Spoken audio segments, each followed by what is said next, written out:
Olá, meus amores, desandados e desandadas desse meu mundo virtual. Eu me chamo Beck Figueiredo, sou professor de Química e venho aqui te perguntar, você já ouviu falar no termo isomeria? Sabe como esse tipo de assunto é cobrado no Enem e em vários outros vestibulares? Bom, então fica comigo nesse vídeo que eu vou te dar todas as dicas, todas as informações sobre esse assunto tão cobrado em prova. Então, sem muita enrolação, produção, puxa a vinheta.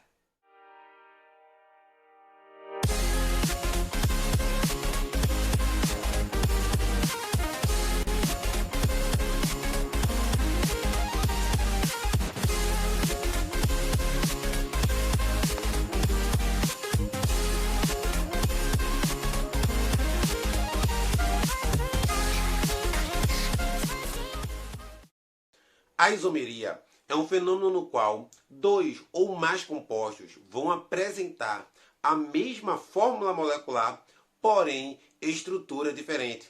Esses compostos, na química, são chamados de isômero, que do grego iso vai significar igual e mero vai significar partes, ou seja, partes iguais. E quando falamos de isômeros, vamos ter dois tipos de isomeria.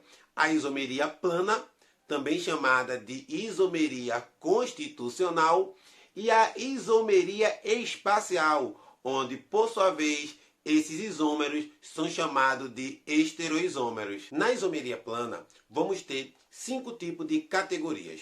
A isomeria plana de função, a isomeria plana de cadeia, a isomeria plana de posição, a metameria, também chamado de isomeria de compensação, e a tautomeria, também chamado de isomeria dinâmica.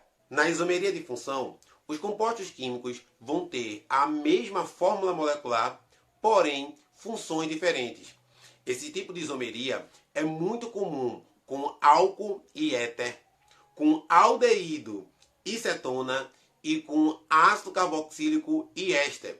Esses compostos, por sua vez, se apresentarem a mesma quantidade de carbono, vão ter a mesma fórmula molecular. Um exemplo muito clássico, cobrado em vestibulares, é o caso da frutose e da glicose. A frutose, ela pertence ao grupo das cetonas, sendo classificado bioquimicamente como uma cetose, ose de carboidrato, cet de cetona. Por sua vez, a glicose, ela já pertence ao grupo dos aldeídos e na bioquímica são classificados como uma aldose, aldo de aldeído, ose de carboidrato.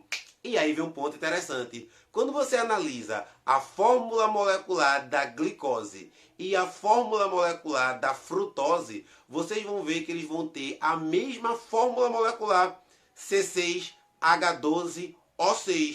Porém, a diferença de um para o outro é a função predominante. A glicose é classificado como um aldeído, já a frutose é classificado como uma cetona. São o que nós chamamos de isômeros de função ou isômeros funcionais, já que apresentam a mesma fórmula molecular, porém funções diferentes. E aí, eu trago uma dica master para você. Quando falamos de isomeria plana, o nome da isomeria é justamente aquilo que eu vou ter de diferente nos compostos. E aí vem isomeria de cadeia, quando eu tenho a mesma fórmula molecular, a mesma função, porém cadeias diferentes. Esse tipo de isomeria vai ser muito comum quando eu tenho uma cadeia normal e outra cadeia ramificada, ou quando eu tenho uma cadeia aberta insaturada e uma cadeia fechada saturada. Se você chegou até aqui e está gostando do vídeo, não esquece de dar aquela curtida, me dar aquela moral. E se ainda não é inscrito no canal, se inscreve. Toda semana, vídeo dinâmico de química para você. Acredito eu que você já conseguiu entender a lógica do processo. E aí eu te pergunto, o que seria então a isomeria de posição? Isômeros de posição seriam aqueles compostos que vão ter a mesma fórmula molecular, a mesma função, a mesma cadeia, porém a posição do grupo funcional, da ramificação ou da insaturação em lugares diferentes. Um exemplo muito comum de isomeria de posição, até já cobrado em vestibulares, é o caso do eugenol e do isoeugenol, compostos químicos onde, por sua vez, a diferença de um para o outro está na posição da insaturação. Um cuidado importante que deve se tomar quando estamos falando de isomeria é não confundir a isomeria de posição com a isomeria de compensação, a tão chamada metameria. Isso porque, na metameria, os compostos vão ter a mesma fórmula molecular, a mesma função, a mesma cadeia, porém a posição do heteroátomo é que vai se encontrar em lugares diferentes.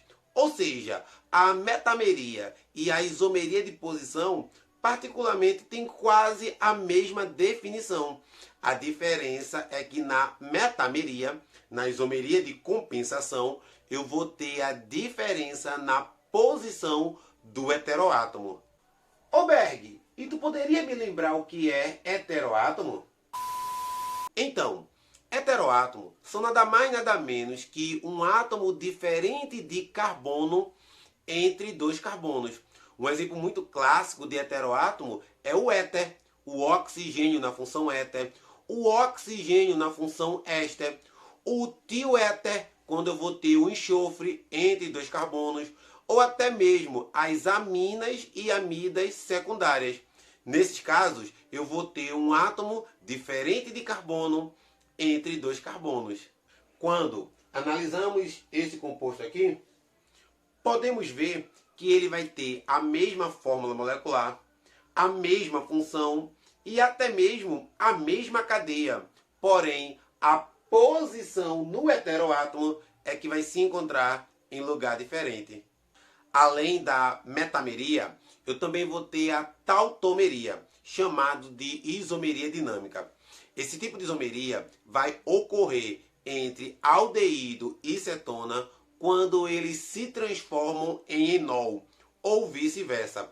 Esse tipo de isomeria ocorre quando eu tenho um equilíbrio dinâmico entre essas funções, onde, a partir de um processo de rearranjo molecular, um aldeído ou uma acetona pode se transformar em um enol, ou um enol pode se transformar em aldeído ou cetona.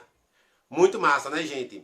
Para o vídeo não ficar muito longo, eu vou parar por aqui sobre a aula de isomeria plana.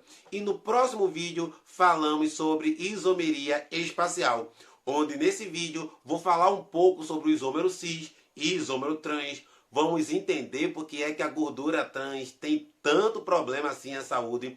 E vamos falar também sobre a parte de carbono quiral, enantiômero, diastereisômero, epímero, capacidade de desviar a luz para a direita ou para a esquerda. Tudo isso a gente vê no nosso próximo vídeo. Se gostou, não esquece de dar aquela curtida, de salvar e de compartilhar para aquele seu amigo que vai fazer o vestibular. Para você aí, um beijo enorme, fica com Deus e até mais!